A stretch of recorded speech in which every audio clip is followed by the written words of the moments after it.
Hello guys, welcome to our channel R K classes. तो आज हम क्लास 11th का पहला चैप्टर सेट्स करने जा रहे हैं। सेट्स होता क्या है? पहले एक क्वेश्चन। सेट्स होता है एक well defined collection of objects. इसका मतलब यानी कि हमारे पास एक सेट है कि एक कलेक्शन हमारे पास of all months of a year beginning with J. जैसे हमारे पास आ गया जैन, जून, जुलाई, तो एक सेट हो गया। इसमें सबका आंसर सेम रहता है। और दूसरा एग्जांपल हमने लिया collection of most talented writers of India.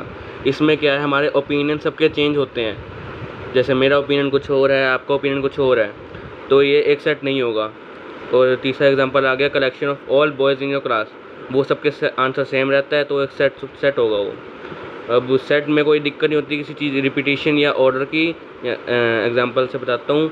एक सेट है हमारे पास ए, उसके एलिमेंट्स 1 2 3, और दूसरा सेट है हमारे पास बी, उसके एलिमेंट्स हैं 3 1 2। और ये एलिमेंट दोनों सेट के सेम हैं, और तभी ये दोनों इक्वल है हमारे पास। और इसके दो तरीके होते हैं रिप्रेजेंट करने के। एक होता है रोस्टर फॉर्म, एक होता है set builder form. Roster form होता है अगर हमारे पास एक क्वेश्चन आ गया है x such that x is the natural number less than 6, तो अब इसको रोस्टर फॉर्म में हम लिखेंगे तो 1 2 3 इसको नंबर फॉर्म में आ जाएगा। जो हमारा लिखा हुआ है लेस देन 6 नेचुरल नंबर, तो इसको नंबर फॉर्म में आ जाएगा हमारे पास ये।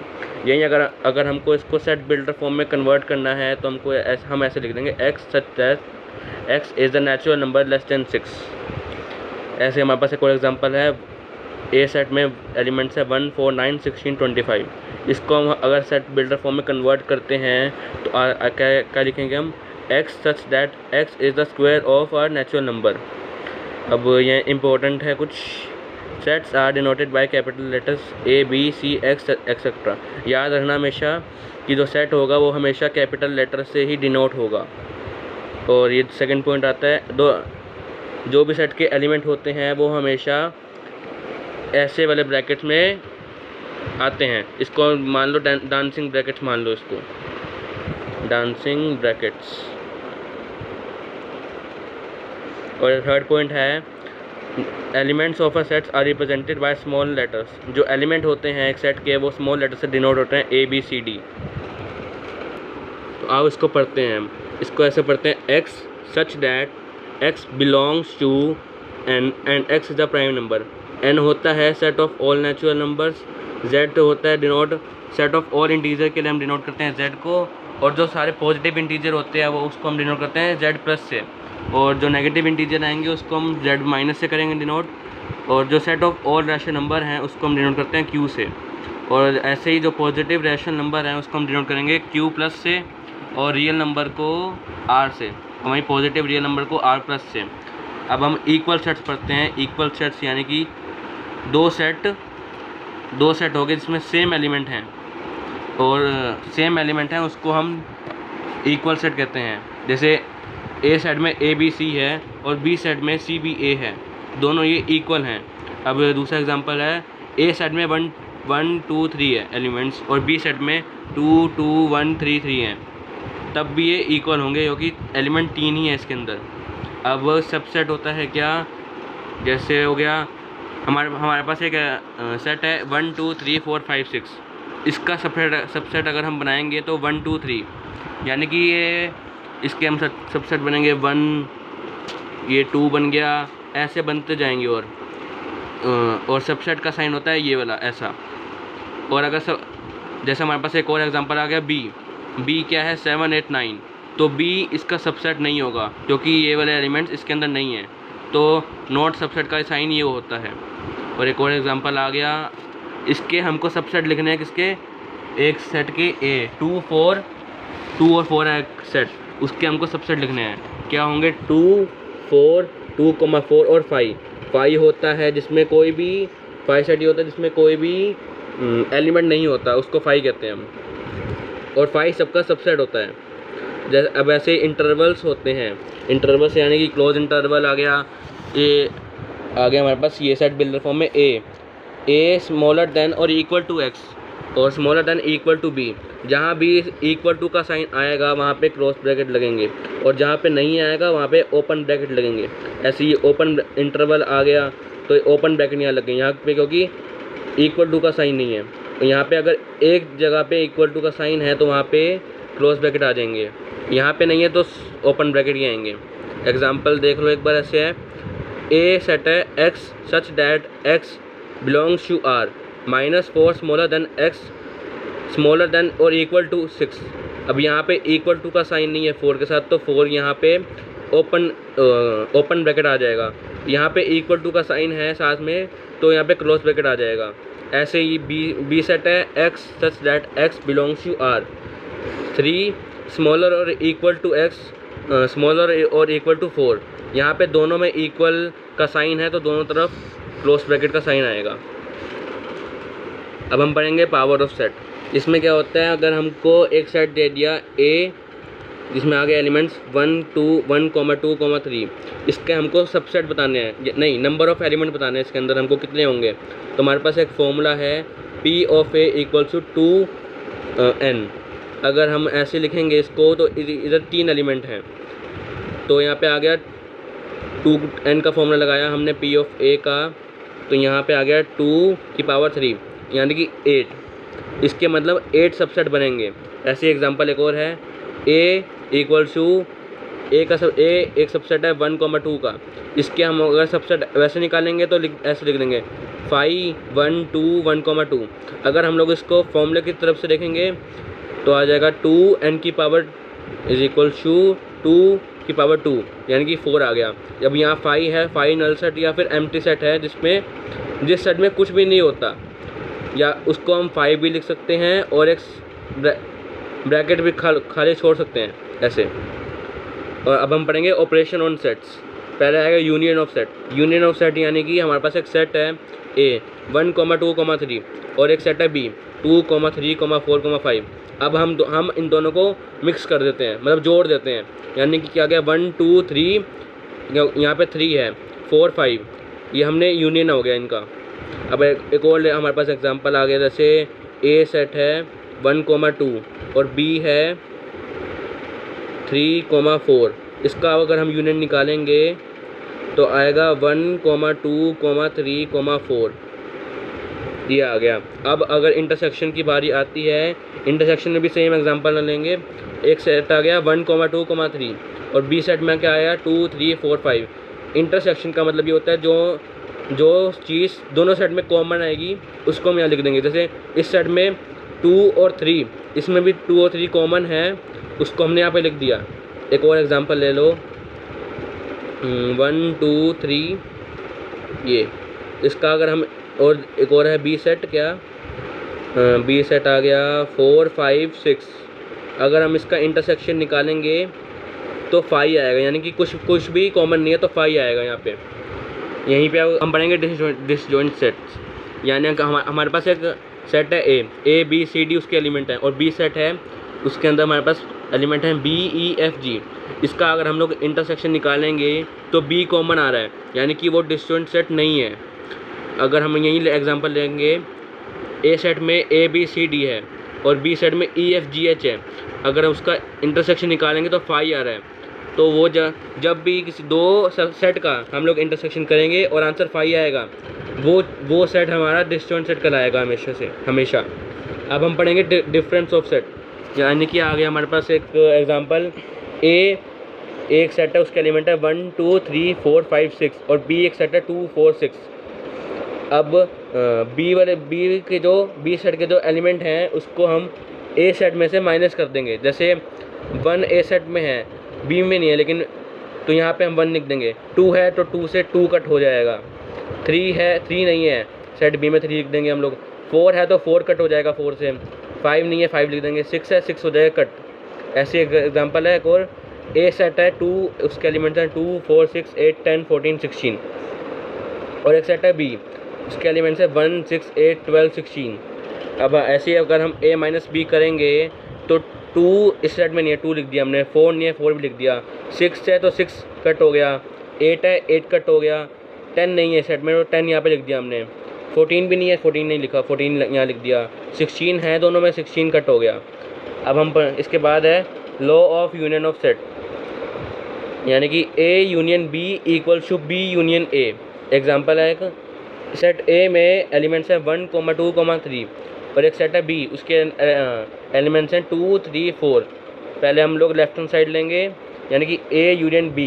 पहले हम ए यूनियन बी करते हैं, इसका क्या आ गया 1, 2, 3, 4। वैसे अगर हम बी यूनियन ए करते हैं अगर, तो आ गया वहीं सेम आ गया 1 2 3 4, यानी कि ये दोनों इक्वल हैं, तो ये स्टेटमेंट ट्रू है। तो हम लोग लिख देंगे 1 और 2, 1 और 2 का इक्वल हो, फ्रॉम 1 एंड 2 जो LHS साइड है वो RHS के इक्वल है। सही, A union B equals to B union A. Second law है A union B union C is equals to A union B union C. इसको हम एसोसिएटिव लॉ कहते हैं। एग्जाम्पल हो गया, ए एक सेट है, उसके एलिमेंट्स है 1 2 3, और बी एक सेट है, इसके एलिमेंट्स हैं 3 4 5, सी एक सेट है, एलिमेंट्स हैं 6 7 8 9। अब हम पहले लेफ्ट हैंड साइड को उठाते हैं, A union B union C. पहले हम ए यूनियन बी निकालेंगे। ए यूनियन बी आ गया 1 2 3 और 4 5। ये हमारे पास ए यूनियन बी आ गया, तो उसका यूनियन हम लोग सी के साथ कर देंगे। सी हमारे पास क्या है 6 7 8 9। इसका हमने यूनियन अगर कर दिया तो आ गया क्या 1 2 3 4 5 6 7 8 9, ये आ गया। अब हम राइट हैंड साइड को उठाते हैं, उसमें है A union B union C. पहले हम लोग फिर वैसे ही बी यूनियन सी को करेंगे। बी यूनियन सी कैसे 3 4 5 6 7 8 9 आ गया हमारे पास। बी यूनियन सी हमने निकाल लिया, ए हमारे पास था पहले से, उसका यूनियन हमने कर दिया। 1 2 3 यूनियन 3 4 5 6 7 8 9 यूनियन करके आया है 1 2 3 4 5 6 7 8 9, ये आ गया। अब थर्ड लॉ है A union A equals to A. इसको हम कहते हैं इंडेम्पोटेंट लॉ। जैसे मान लो ए एक सेट है 1 2 3, अगर हम उसका ए को ही ए से यूनियन करेंगे तो वहीं ए ही आएगा। जैसे 1 2 3 है और इधर भी 1 2 3 है, इसका यूनियन अगर हम करेंगे तो ए ही मिलेगा हमको वापस से। अब फोर्थ लॉ है A union 5 is equals to 5 union A is equals to A. इसको हम कहते हैं आइडेंटिटी लॉ। अगर हमारे पास एक सेट है ए 1 2 3 और एक सेट है बी 5, अगर हम ए यूनियन बी करते हैं, यानी कि 1 2 3 यूनियन 5 करते हैं, तो हमारे पास 1 2 3 क्या है ए है, तो ए यूनियन 5 तो ए ही मिल जाएगा, क्योंकि एक सेट में ए है और इसमें कुछ भी नहीं है, उसका यूनियन करेंगे तो ए ही हमको वापस मिल जाएगा। अब फिफ्थ लॉ है A union U universal set is equals to universal U union A is equals to U. अब हमारे पास एक सेट है ए 1 2 3 और ये एक यू सेट है हमारे पास में है 1 2 3 4 5 6 7 8। अगर हम इन दोनों का यूनियन करते हैं तो हमको वापस से यही मिल जाता है, तो हम इसको यू ही लिख देंगे। अब हम पढ़ेंगे law of intersection of set. पहला लॉ क्या कहता है A intersection B is equals to B intersection A. इसको हम कहते हैं कॉम्यूलेटिव लॉ। अब एक सेट है हमारे पास ए 1 2 3 और एक सेट है बी 2 3 4 5। हम पहले ए इंटरसेक्शन बी करेंगे तो क्या कॉमन आ गया है, दोनों सेट में 2 और 3 कॉमन आ गया। अब हम वहीं बी इंटरसेक्शन ए करेंगे तब भी 2 और 3 कॉमन आएगा, तो यानी कि इन दोनों को सिर्फ वो हो गया LHS और RHS इक्वल हो गया, यानी कि A intersection B is equal to B intersection A. अब हमारे पास सेकेंड लॉ है A intersection B intersection C is equal to A intersection B intersection C. इसको हम कहते हैं एसोसिएटिव लॉ। हमारे पास एक सेट है ए 1 2 3 4 5 और एक सेट है बी 3 4 5 6 7 और एक सेट है सी 5 6 7 8 9। अगर हम पहले LHS साइड को उठाते हैं A intersection B intersection C, हम पहले फिर ए इंटरसेक्शन बी निकालेंगे। इन दोनों में से कॉमन क्या आ गया 3 4 5, ये दोनों कॉमन आ गया ए इंटरसेक्शन बी, ये कॉमन आ गया हमारे पास। ए इंटरसेक्शन बी हमने निकाल लिया। अब इसका इंटरसेक्शन हम सी से करेंगे जो कि हमारे पास पहले से ही है। ऐसे लिख दिया हमने 3 4 5 इंटरसेक्शन 5 6 7 8 9। इन दोनों में कॉमन आ गया 5 हमारे पास, तो 5 यहाँ पे लिख दिया हमने। अब हम RHS उठाते हैं side A intersection B intersection C. इसमें से हम पहले फिर बी इंटरसेक्शन सी करेंगे, निकालेंगे।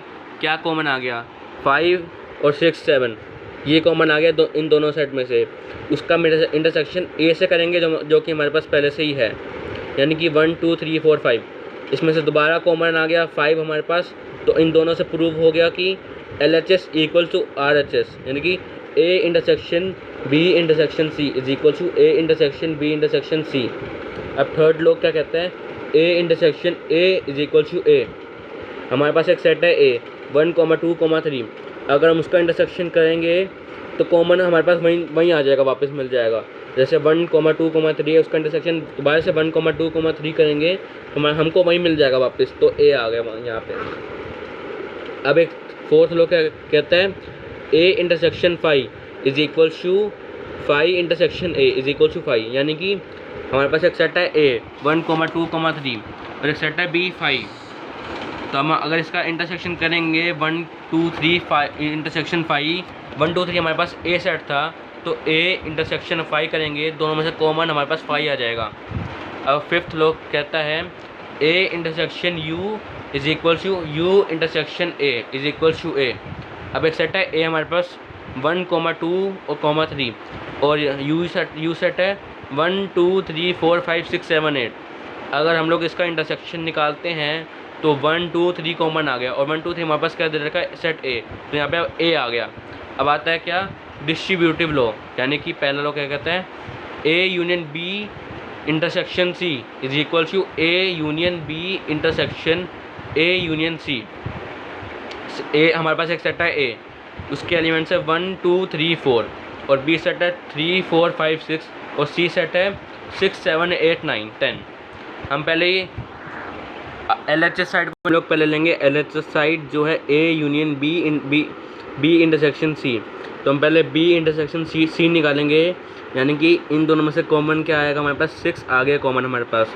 तो अब हम उसका यूनियन कर देंगे A के साथ, जो हमारे पास A पहले से ही है, यानी कि 1, 2, 3, 4 यूनियन 6, तो आ गया 1, 2, 3, 4, 6, ये आ गया। अब हम राइट हैंड साइड को उठाते हैं, A union B intersection A union C।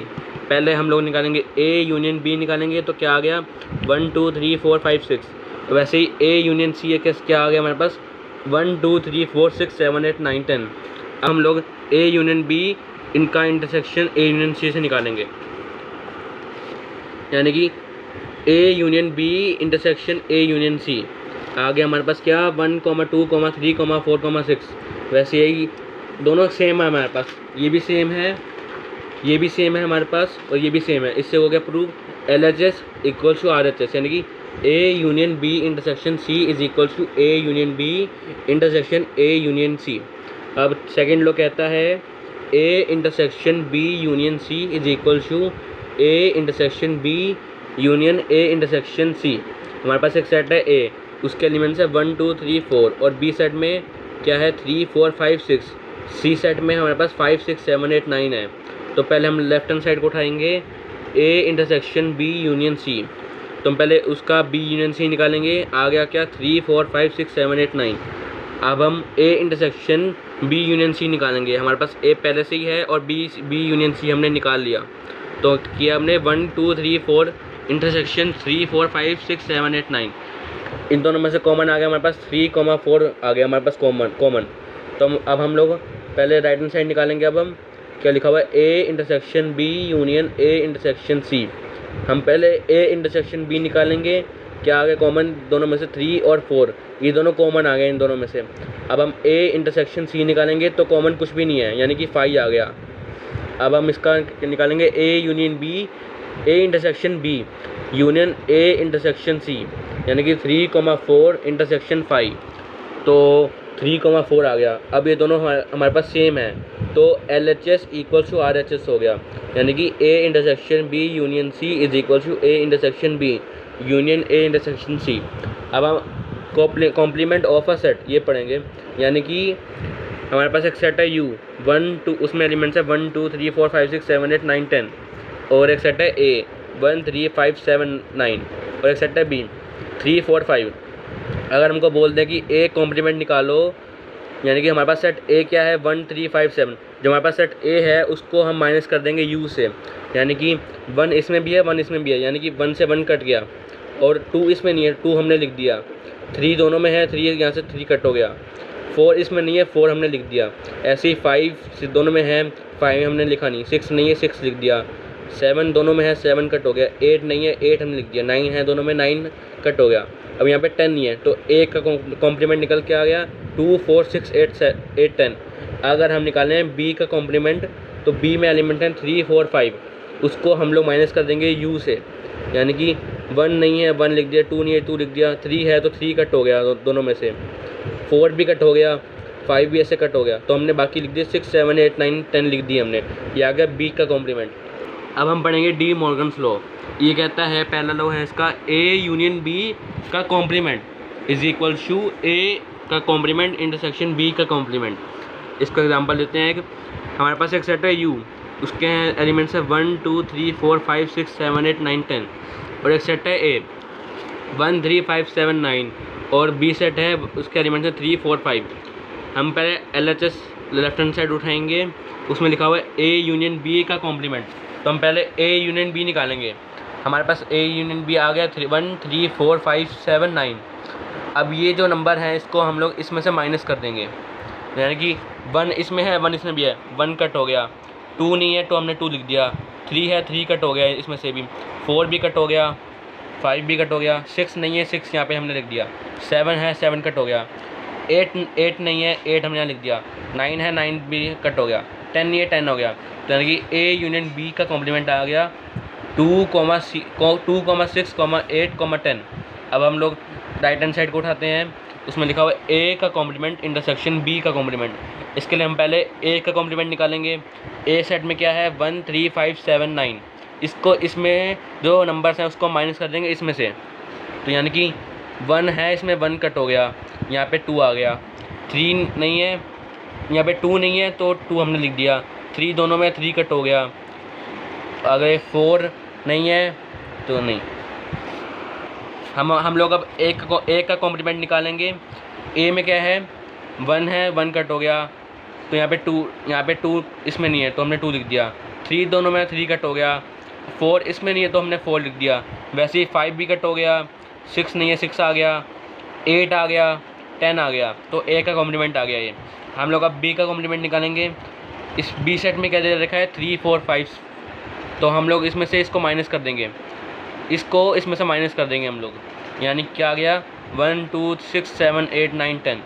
अब हम लोग इसका इंटरसेक्शन निकालेंगे, A का कॉम्प्लीमेंट इंटरसेक्शन B का कॉम्प्लीमेंट, यानी कि 2 4 6 8 10 का कॉम्प्लीमेंट यूनियन इंटरसेक्शन 1 2 6 7 8 9 के साथ। इसमें से कॉमन क्या आ गया 2 कॉमन आ गया, 6 कॉमन आ गया, 8 कॉमन आ गया, 10 कॉमन आ गया। आ गया हमारे पास LHS इक्वल टू RHS, यानी कि A यूनियन B का complement is equal to A का कॉम्प्लीमेंट इंटरसेक्शन B का कॉम्प्लीमेंट। अब सेकंड लॉ है हमारे पास, वो कहता है A इंटरसेक्शन B उसका complement is equal to A का कॉम्प्लीमेंट यूनियन B का कॉम्प्लीमेंट। अब ऐसे ही U लेंगे हम एक सेट 1 2 3 4 5 6 7 8 9 10 उसके एलिमेंट्स हैं, और एक सेट आ गया A उसके एलिमेंट है 1 3 5, और एक सेट है B उसके एलिमेंट आ गए 4 5 7। हम लोग पहले लेफ्ट हैंड साइड उठाएंगे A इंटरसेक्शन B और का कॉम्प्लीमेंट, हम पहले उसका A इंटरसेक्शन B निकालेंगे। इसमें से कॉमन क्या आ गया 5 कॉमन आ गया। अब 5 को इसमें से माइनस कर देंगे, यानी कि 1 2 3 4, 5 यहाँ से कट हो गया तो हमने 5 लिखा नहीं, 6 7 8 9 10 ये आ गया A यूनियन B का कॉम्प्लीमेंट हमारे पास। अब हम निकालेंगे A का कॉम्प्लीमेंट यूनियन B का कॉम्प्लीमेंट। हम पहले उसके लिए निकालेंगे A का कॉम्प्लीमेंट। हमारे पास A क्या दे रखा है 1 3 5 हमारे पास दे रखा है एक सेट, उसको हम माइनस कर देंगे U से। हमारे पास क्या आ गया A का कॉम्प्लीमेंट 2 4 6 7 8 9 10। वैसे ही B का कॉम्प्लीमेंट आ जाएगा 1 2 3 6 8 9 10। तो A का कॉम्प्लीमेंट यूनियन B का कॉम्प्लीमेंट निकालेंगे हम लोग अगर, तो आ गया 2 4 6 7 8 9 10 यूनियन 1 2 3 6 8 9 10। इसका यूनियन आ गया अगर आ गया 1 2 3 4 5 6 7 8 9 10। यहाँ पे 5 नहीं है और यहाँ पे भी इसमें भी 5 नहीं है, दोनों इक्वल हैं। तो इससे हो गया प्रूव क्या LHS इक्वल टू RHS, यानी कि A इंटरसेक्शन B का complement is equal to A का कॉम्प्लीमेंट यूनियन B का कॉम्प्लीमेंट। अब हम पढ़ेंगे वेन डायग्राम। हमने एक बना लिया, 2 सर्कल हमने बना लिए, तो ये है हमारे पास A सेट है और ये B सेट है। जो ये कॉमन पॉइंट है हमारे पास उसको कहते हैं हम ए इंटरसेक्शन बी। अगर हमको ए यूनियन बी निकालना है तो इसके हमारे पास दो फॉर्मूले होते हैं। पहला फॉर्मूला कहता है ए यूनियन बी अगर हमको निकालना है तो इन दोनों सेट को हम लोग प्लस कर दें, उससे आ जाएगा। और दूसरा फॉर्मूला है N of A minus B. अगर हम लोग A minus B plus A intersection B plus A B minus A कर देंगे, उससे भी हमारे पास N of A union B आ जाएगा। और सेकंड फॉर्मूला हमारे पास क्या है, एन ऑफ ए निकालना है हमको, तो उसके लिए भी हमारे पास दो फॉर्मूले हैं। एक आता है n A minus B plus n A intersection B. अगर हम लोग ए माइनस बी को प्लस करेंगे ए इंटरसेक्शन बी को, हमारे पास पूरा सेट ए आ जाएगा ये वाला। और दूसरा फॉर्मूला है हमारे पास एन ऑफ ए निकालने का, क्या, n of A union B. इसमें से हम लोग अगर पूरे बी सेट को माइनस कर देंगे, हमारे पास ये पूरा एक सेट आ जाएगा ए वाला। थर्ड फॉर्मूला है हमारे पास बी सेट निकालने का, उसका हमारे पास दो फॉर्मूले हैं। पहला फॉर्मूला कहता है अगर हम लोग बी माइनस ए को प्लस कर देंगे ए इंटरसेक्शन बी से, तो हमारे पास पूरा ए सेट बी आ जाएगा। और दूसरा फॉर्मूला हमको कहता है अगर हम लोग पूरे ए यूनियन बी में से ए सेट को हम लोग पूरा माइनस कर दें, हमारे पास तब भी बी सेट आ जाएगा।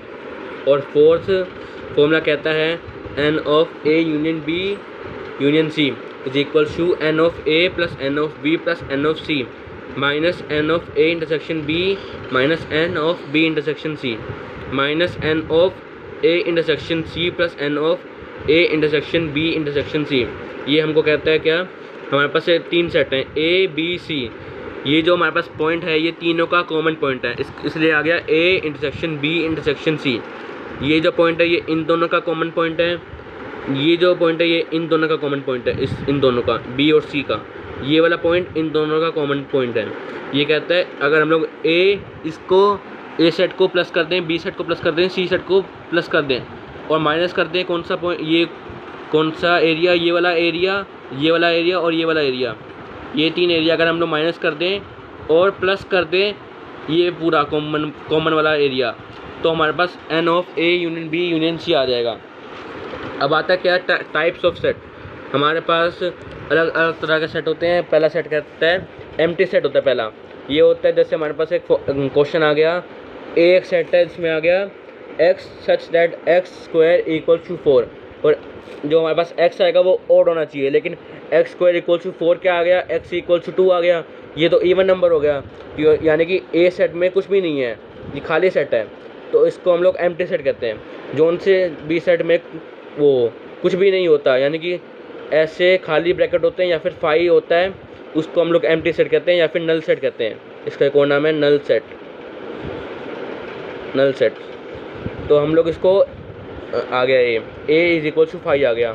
इसका सेकंड टाइप होता है फाइनाइट और and infinite set. Finite set वो होता है जिसमें एक नंबर जैसे हमारे पास आ गया नेचुरल नंबर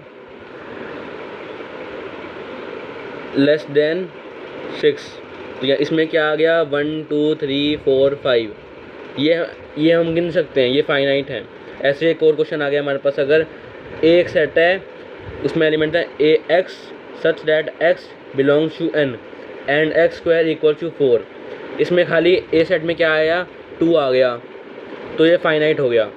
अब ऐसे ही अगर हम लोग ये एग्जांपल देखते हैं, ये थर्ड एग्जांपल, उसमें क्या कहता है एक सेट है ए, उसमें क्या है x such that x belongs to N, एक नेचुरल नंबर है, and x is a prime number, ये प्राइम नंबर है एक्स, तो यानी कि 2 3 5 7 चलता जा रहा है आगे, बिल्कुल एंड तक चलता जा रहा है। हमको पता नहीं कहाँ पे एंड होगा या क्या होगा, तो ये आ गया इसमें इनफाइनाइट सेट आ गया ये।